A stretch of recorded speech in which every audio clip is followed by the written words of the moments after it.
নয়া পরিবহন নীতির বিরুদ্ধে প্রতিবাদ বিক্ষোভ জারি রয়েছে। বিভিন্ন জায়গাতেই চলছে এই প্রতিবাদ বিক্ষোভ। পুরুলিয়া এবং নদিয়াতেও চলছে প্রতিবাদ বিক্ষোভ। দেখাচ্ছি আপনাদের সেই ছবি। ট্রাক এবং বাস চালকদের প্রতিবাদ বিক্ষোভ পুরুলিয়া, নদিয়াতে।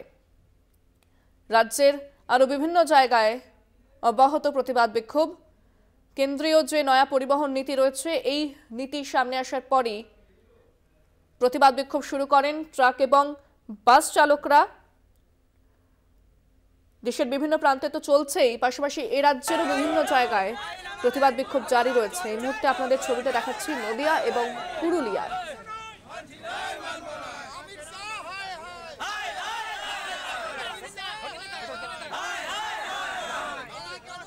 পুরুলিয়া ছবিটা জানবো, ফোনে রয়েছেন আমাদের প্রতিনিধি তপন হালদার।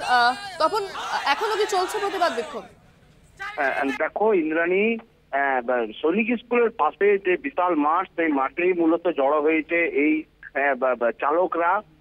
লরি চালক যারা মূলত জেলা বা জেলার বাইরে যারা লরি চালায়, তাদেরই এই সংগঠন। এই সংগঠনের ডাকা মানে বিক্ষোভ জমায়েত সৈনিক স্কুলের পাশের মাঠে। তবে এই যেহেতু জাতীয় সড়ক পাশেই, জাতীয় সড়ক দিয়ে মিছিল করে বিভিন্ন ব্লক থেকে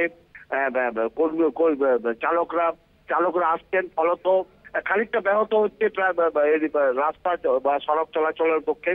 ফলত তারা পাশের মাঠেই জমায়েত হলেও কিন্তু রাস্তা অবরোধের এখনো কোনো খবর নেই বা রাস্তা অবরোধ করবে না তারা। তাদের দাবি যে এই নয়া যে আইন, সেই আইন যতক্ষণ না বাতিল হচ্ছে ততক্ষণ পর্যন্ত আমরা আন্দোলন চালাবো।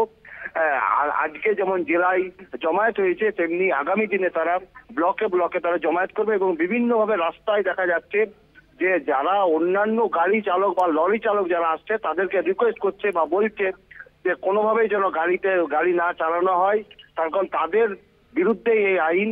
ফলত তাদের উপরে কোপটা পড়েছে এই নয়া আইনে। ফলত তারা বিভিন্ন ড্রাইভারকে যারা গাড়ি চালাচ্ছেন তাদেরকে আবেদন করছেন, অনুরোধ করছেন যেন এই গাড়ি না চালায়। ধন্যবাদ তপন। কথা বললাম প্রতিনিধি তপন হালদারের সঙ্গে।